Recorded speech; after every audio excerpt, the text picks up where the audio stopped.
চলুন ফিরে যাই আমাদের আজকের অতিথির কাছে। আবারও ফিরে এলাম। যেমনটা কথা হচ্ছিল যে আজ আপনার কাছ থেকে জানবো, গত কয়েকদিন আগে আলিয়া ফোর্সেস দো ঢাকায় অনুষ্ঠিত হয়েছে আহমেদ বশির রচিত বাংলাদেশের চলচ্চিত্র দেশকাল ও শিল্পরূপ 2023 শীর্ষক আলোচনা উৎসব। তো সেই সম্পর্কে জানতে চাই, সেখানে কি হয়েছিল, কেমন গেছিল সেদিনটি? যে কোনো বই আমার কাছে একটু মনে হয় যেমন নতুন শিশুর জন্মের সংবাদের মতো। তো চলচ্চিত্র নিয়ে কাজ করছি দীর্ঘদিন, প্রায় 50 বছরের বেশি দিন হয়ে গেল। তো এই বইটি যখন আমাকে আমন্ত্রণ জানানো হয় আলোচক হিসাবে, আমি খুবই আনন্দিত হয়েছিলাম। তো গত 26শে এপ্রিল অডিয়েন্স প্লাসে এটার উদ্বোধন হয়, প্রকাশনা উৎসব। সেটাতে সভাপতি করেছিলেন ওই কেন্দ্রের পরিচালক ফরাসি ভদ্রলোক। আর আলোচক হিসেবে ছিলেন মীর শামসুল আলম বাবু, যিনি চলচ্চিত্র গবেষক, আর স্ট্যামফোর্ড বিশ্ববিদ্যালয়ের অধ্যাপক শাকিরা পারভিন, উনি আবার আমার ছাত্রীও হয়ে থাকেন আর কি।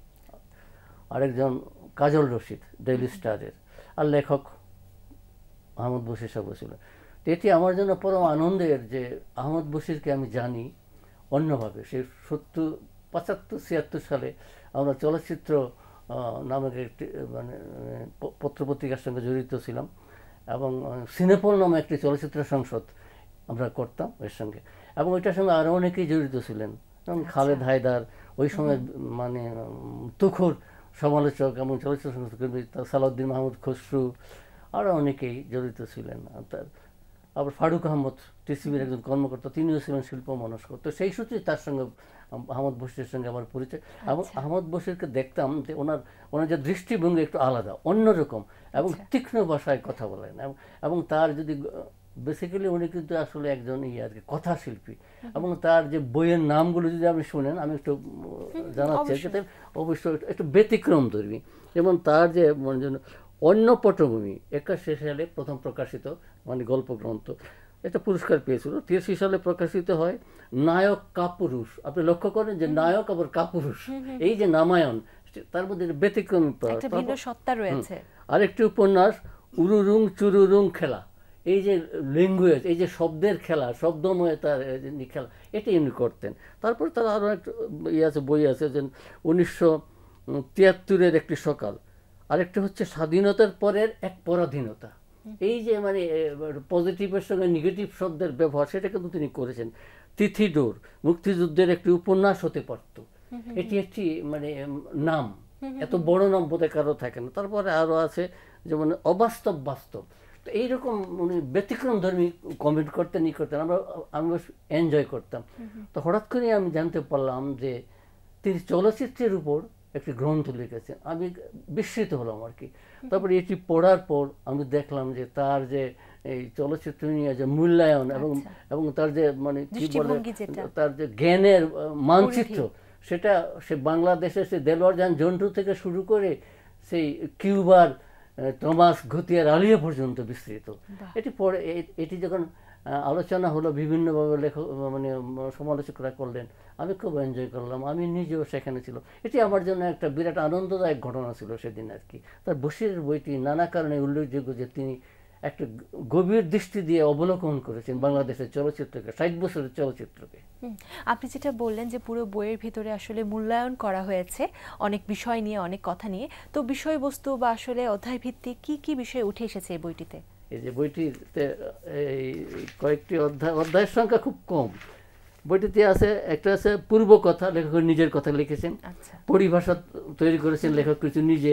এটা একটা অদ্ভুত ব্যাপার যে তিনি যে সিকোয়েন্সের বাংলা করেছেন ঘটনা দৃশ্য।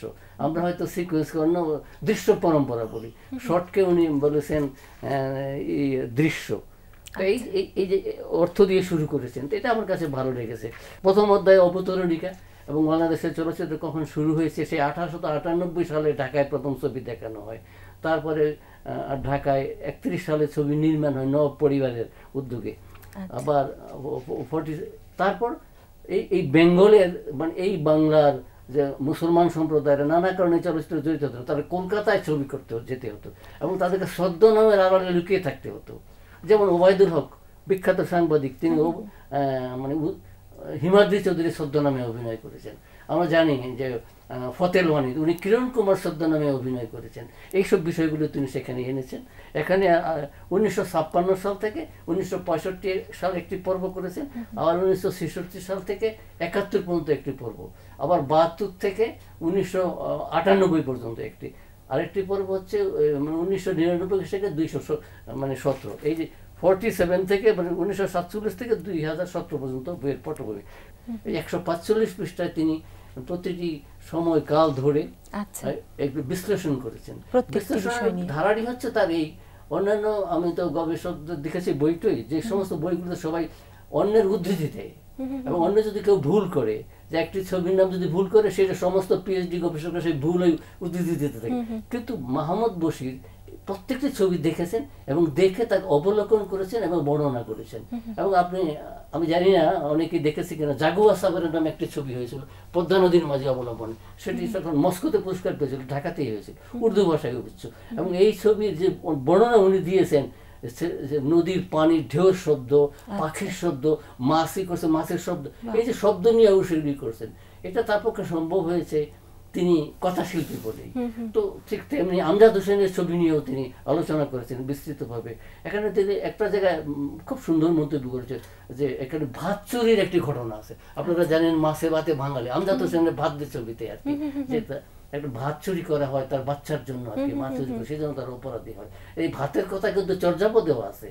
তো বশির সাহেব মানে আহমদ বশির এগুলো খুব শুকনো দৃষ্টিতে এগুলি তুলে ধরেছেন। আলমগীর কবিরের সঙ্গে তিনি মানে চলচ্চিত্রের একটা memories of under development Cuban চলচ্চিত্রের একটা মানে সমপর্যায়ে উনি এটা আলোচনা করেছেন। এটা টমাস গুতিয়ের আলিয়া এই ছবি। তারপর তিনি আর দেলোয়ার জাহান জন্টুকেও তিনি বাদ দেননি, কারণ দেলোয়ার জাহান জন্টুরও একটি বিরাট ভূমিকা আছে। পপুলার সিনেমার তিনি অনেক প্রায় 300 ছবির সঙ্গে কাহিনীকার হিসাবে, সংলাপকার হিসাবে, গীতিকার হিসেবে জড়িত ছিলেন।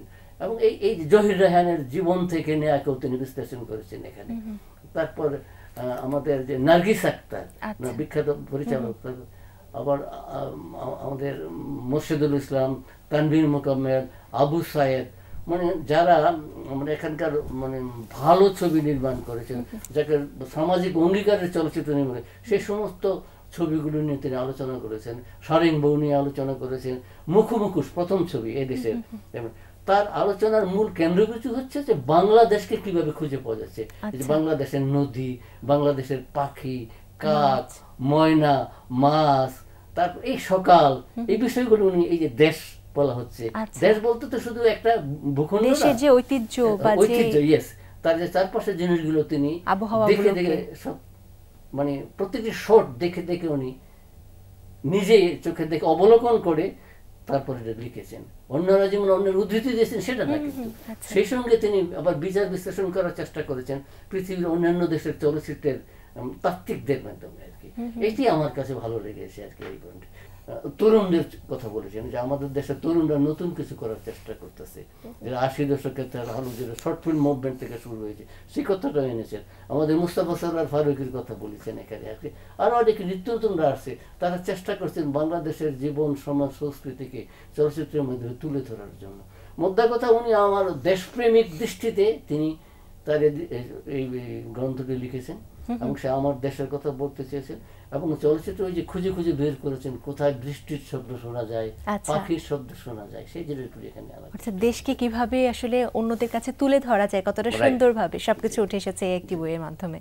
তার মানে নিশ্চয়ই এই বইটা আসলে আমাদের সমাজের দৃষ্টিভঙ্গি বদলাতে অনেকটাই সাহায্য করবে। অবশ্যই, আমি তো তাই মনে করি। বাংলাদেশের চলচ্চিত্র সাহিত্যে, প্রবন্ধ সাহিত্যের একটা উল্লেখযোগ্য সংযোজন। আপনি একটা কথা বলছিলেন যে ভাষার ব্যবহার, অনেক সুন্দর সুন্দর ভাষার গাঁথুনি দিয়ে বইটাকে তৈরি করা হয়েছে এবং ভাষার গাঁথুনি যে কোনো সংস্কৃতিকে বিকাশ লাভের জন্য খুব প্রয়োজনীয়। আমরা চলচ্চিত্রেও দেখি কিন্তু সে একটা কারণে নতুন ভাষা শিখছি বা নতুন কোনো একটা দৃষ্টিভঙ্গি সম্পর্কে জ্ঞান লাভ করছি। বর্তমান সময়ে যে সকল চলচ্চিত্রগুলো আমরা দেখতে পাচ্ছি আমাদের দৃষ্টিভঙ্গি বদলানোর জন্য কিংবা সমাজকে বিকশিত করার জন্য কতটুকু গুরুত্বপূর্ণ ভূমিকা পালন করছে? এখন তো আসলে চলচ্চিত্রের বিনোদন বহুমুখী হয়ে গেছে। এখন মানে মোবাইলে বা ইউটিউবে সব কিছু। আমি একটু ব্যক্তিগত কথা বলতে পারি, জানি যে একজন কসাই তার মোবাইল থেকে ছবি দেখছে, আবার কলজে কাটছে, আবার কিছু কিছু দেখছে, আবার ই করছে। একজন জেলেও তাই, সে মাছ বিক্রি করছে, মানে মানে কাস্টমারের সঙ্গে কথা বলছে, আবার একটু মোবাইলটা দেখছে। তা এখন কিন্তু আবার একজন গৃহিণীও তাই, ভাতে হয়তো বলক আসছে, বাষ্প, আবার উনি হয়তো সুচিত্রা সেনের বা পুরানো দিনের ছবি দেখছে। তো এই যে বিনোদন বিচিত্রমুখ হয়ে গেছে, মাল্টিপ্লে হয়ে গেছে। তো কাজেই সিনেমা হলগুলো আর নাই আগের মতো, এটা বাস্তব কথা। আগে সিনেমা হলে দেখা ছবি দেখার একটা মানে উৎসব মনে হতো আর কি, ঘোড়াগাড়িতে চড়ে মা কালা ভাই বোন একসঙ্গে, সেটা আর নাই। সিনেমা হলও ভেঙে গেছে, সিনেমা হল ভেঙে এখন দোকান হয়ে গেছে। গুলিস্তানের কথা বলেন, তো রূপমহল আমাদের আদি সিনেমা হল ছিল একটা, সেটাও নাই। এখন সারা দেশেই কিন্তু তাই হয়েছে। আগে সিনেমা হল ছিল সব মিলে 1450টা, এখন হয়তো অ্যাক্টিভ সিনেমা হয়তো 70টাও পাওয়া যাবে কিনা জানি না। তো এই লোকজন সিনেমা যাচ্ছে, বিষয়বস্তু কিন্তু চেঞ্জ এসেছে। সে আগে রাজ্জাক কবরী, সুচিত্রা উত্তমের বিষয়বস্তু নেই, পারিবারিক আবহাওয়া এসে গেছে। এখনকার ছবিতে অন্যরকম বিষয়গুলো আসছে, মানে ভায়োলেন্স বেশি আসছে, অপরাধমূলক বিষয়গুলো বেশি আসছে, প্রেম ভালোবাসাগুলো যেন সব উধাও হয়ে গেছে, পারিবারিক বন্ধনের ব্যাপারগুলো নেই, কাজে দর্শকও যাচ্ছে না, সিনেমা হল নেই। আর সংস্কৃতির ওই যে বলেছি যে বহুমুখী হয়ে গেছে, আপনি সারা পৃথিবী মানে যতবার নব ঘোরানো হচ্ছে আর কি, বারবার টিপা হচ্ছে এইটা ভালো নাকি, কোনটা বোম্বের কোনটা ভালো, বা ওই এইটা ভালো, এই হলিউডের কোনটা ভালো ছবি দেখা যায়। তো সেই রকম এই মাল্টিপ্লে হওয়ার কারণে রুচিও বহুমুখী হয়ে গেছে, যার ফলে চলচ্চিত্র এখন আন্তর্জাতিক পর্যায়ে হয়ে গেছে। এইসব কারণে চলচ্চিত্র সেই আগের মতো নেই, বিষয়বস্তু সেই আগের মতো নেই, আর নির্মাতারাও আগের মতো নেই। সালাউদ্দিন, তারপরে ধরেন সুভাষ দত্ত, চাষী নজরুল ইসলাম, আমজাদ হোসেনরা যেভাবে ছবি তৈরি করতেন, যে যত্ন নিয়ে, যে নিয়ে, সেগুলো কিন্তু এখন হচ্ছে না। এই কারণেই আমরা আগের থেকে দূরে সরে গেছি, যে বিষয়টা হলো তাই। এখন তরুণরা অবশ্য চেষ্টা করছেন কিছু, কিন্তু থেমে নেই। আমাদের ছবি কিন্তু বিদেশে পুরস্কার পাচ্ছে, কিন্তু সেই পুরস্কার আর দেশীয় চলচ্চিত্রের কিন্তু সেই বিনাশের দিকে যাচ্ছে। সেই পুরস্কার হয়তো আমার এক ধরনের তৃপ্তি আনছে, তাই না? সিনেমা তো আসলে হল নির্ভর, বড় পর্দায় ছবি দেখার যে আনন্দ, সেই ঘোড়া ছুটিয়ে দিলীপ কুমার আসছেন, বা সুচিত্রা উত্তম আসছেন, রাজ্জাক কবরী সেই দৌড়ে কোথায় জড়িয়ে ধরছে, প্রেম ভালোবাসায় তারা গান গাচ্ছে। তো এইসব বিষয়গুলো তো আর ছোট পর্দায় দেখা যায় না, মোবাইলে দেখা যায় না, তাই না? বর্তমান সময়ে আসলে আমরা জানি যে আপনি সেন্সর বোর্ডের মেম্বার রয়েছেন এবং অনেক কাজের সাথে যুক্ত রয়েছেন। আপনি গবেষণা করতে পছন্দ করেন, লেখালেখি করতে পছন্দ করেন, সব মিলিয়ে কি কি সময় নিয়ে এখন ব্যস্ততা আপনার? সময়টা চলে যায় সরকারি কাজকর্মে নানাভাবে। সেন্সর বোর্ডে প্রায় প্রতিদিন ছবি দেখতে হয়, এটা একটা দায়িত্ব। আর চলচ্চিত্রের মানে আমদানি রপ্তানি কমিটির সদস্য, সরকারি সপ্তাহে যেতে হয়। মূলত আমি এখন নতুন কিছু সন্ধান করার চেষ্টা করছি। যেমন নজরুলের বিদ্রোহী কবিতা নিয়ে আমি গত 5 বছর যাবৎ কাজ করছি। কেননা বিদ্রোহী কবিতা জানেন যে পৃথিবীর শ্রেষ্ঠ 2টি কবিতার মধ্যে একটি হলো বিদ্রোহী কবিতা নজরুলের।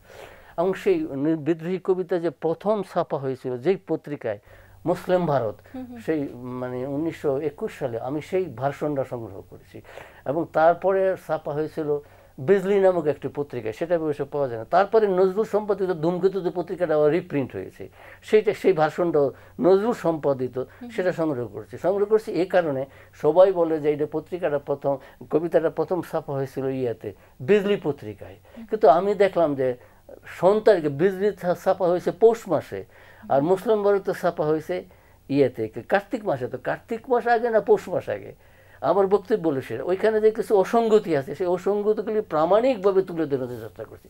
সবচেয়ে বিস্ময়ের ব্যাপার হচ্ছে যে এই কবিতার 5টি লাইন উধাও হয়ে গেছে। এবং বাংলা একাডেমি, নজরুল ইনস্টিটিউটের থেকে যে বই বেরোচ্ছে, সেখানে নজরুলের মোট কবিতার লাইন হলো 146টা, আমি সেটাও গুনে দেখেছি। কিন্তু এখানে যদি 5 লাইন বাদ দিলে কত হয়? 140টার মতো বা 41টার মতো থাকে, কিন্তু সেটি ছাড়াই এখন চলছে। এইটা একটা অপরাধ আমি মনে করি। নজরুলের 5টি লাইন, এই পৃথিবীর শ্রেষ্ঠ কবিতাটি, তো আমি সেগুলো নিয়ে একটি অ্যানালিটিক্যাল এবং গবেষণামূলক কাজ করছি। এটি আমার মানে আপাতত একটা বড় কাজ আর কি। সমস্ত কাজের জন্য অনেক অনেক শুভকামনা রইল, এবং আজ আপনার এখানে এসেছেন এর জন্য অনেক ধন্যবাদ। আমরা একদম শেষ মুহূর্তে চলে এসেছি, যদি দর্শকদের উদ্দেশ্যে কিছু বলার থাকে আপনার। আপনাদের সবাইকে ধন্যবাদ। আপনারা ভালো ছবি দেখবেন, আর প্রেক্ষাগৃহে ছবি দেখবেন গিয়ে, তাহলেই বোধহয় বাংলাদেশের চলচ্চিত্রের সুদিন ফিরে আসবে। প্রিয় দর্শক, এতক্ষণ কথা হচ্ছিল অতিথির সঙ্গে, এবার সময় হলো বিদায় নেওয়ার। আমাদের অনুষ্ঠান সম্পর্কে আপনার যে কোনো মতামত ও পরামর্শ জানাতে লিখুন এই ঠিকানায়। প্রযোজক Din Protidin, Banglavision new tower, 110, Bir Uttam CR Dutta road, Dhaka 1205। Phone 96320304। আমাদের ইমেল অ্যাড্রেস dinprotidin@banglavision.tv। ব্রিটিশ দার্শনিক বার্ট্রান্ড রাসেলের একটি উক্তি বলে বিদায় নেব আজ। তিনি বলেছেন, ভালোবাসায় ভয় পাওয়া মানে জীবনকেই ভয় পাওয়া, আর যারা জীবনকে ভয় পায় এরই মধ্যে তারা 3 বার মরেছে। প্রিয় দর্শক, সবাই ভালো থাকুন, সুস্থ ও সুন্দর থাকুন। আজ সারাদিন সবার জন্য শুভ ও কল্যাণময় হোক।